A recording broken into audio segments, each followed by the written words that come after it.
ആരോഗ്യ കേരളം വെന്റിലേറ്ററിലാണ് എന്ന് പറഞ്ഞു. ആരോഗ്യ കേരളത്തെ വെന്റിലേറ്ററിൽ നിന്ന് പുറത്തിറക്കി രക്ഷിക്കാൻ, ആരോഗ്യവാനാക്കി നടത്താനുള്ള പദ്ധതികളുണ്ടാകും. 300 ഡോക്ടർമാർ പ്രവർത്തിക്കുകയാണ് അതിനു വേണ്ടി. ഒരു ടീം നമ്മൾ ഹെൽത്ത് കമ്മീഷൻ ഉണ്ടാക്കി അതിനുവേണ്ടി പ്രവർത്തിക്കുക. ഉന്നത വിദ്യാഭ്യാസ രംഗത്ത് കുട്ടികൾ ഇവിടെ പഠിക്കാതെ പുറത്തേക്ക് പോകും. ബ്രെയിൻ ഡ്രെയിനാണ് നടക്കുന്നത്. അത് കേരളത്തിൽ അപകടം വരുത്തി വെക്കും.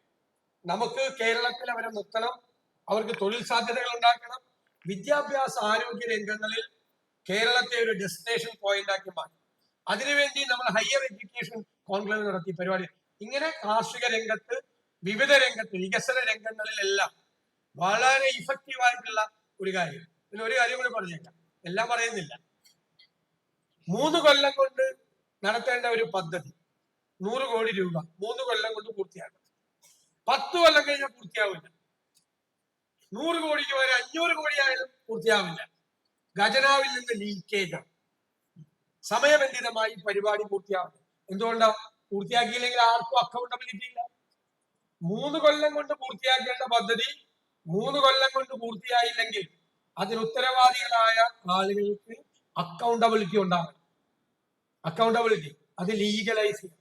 അതുൾപ്പെടെയുള്ള സമഗ്രമായ മാറ്റങ്ങൾ കേരളത്തിന് വേദിയാവുന്ന തരത്തിൽ ജനുവരിയിൽ ഈ കേരള രാഷ്ട്രീയത്തിൽ, തെരഞ്ഞെടുപ്പ് രാഷ്ട്രീയത്തിൽ ഒരിക്കലും ഇല്ലാത്ത തരത്തിൽ കേരളത്തിനെ കുറിച്ചുള്ള കൃത്യമായ കാഴ്ചപ്പാടോടുകൂടി കേരളത്തിലെ ഒരുപാട് ആളുകൾ, വിദഗ്ധരായ ആളുകൾ, കേരളത്തിന് പുറത്തുള്ള മലയാളികൾ, രാജ്യത്തിന് പുറത്തുള്ള മലയാളികൾ എല്ലാവരും പങ്കാളികളായിക്കൊണ്ടുള്ള ഈ സംസ്ഥാനത്തിന്റെ സമഗ്രമായ മാറ്റത്തിന് വേണ്ടി, ഗുഡ് ഗവേണൻസിന് വേണ്ടി കേരളം ഇതുവരെ അങ്ങനെ ദർശിക്കാത്ത തലത്തിലേക്ക്, പുതിയ മാനത്തിലേക്ക് കൊണ്ടുപോകാൻ കാര്യങ്ങളുണ്ടാകും.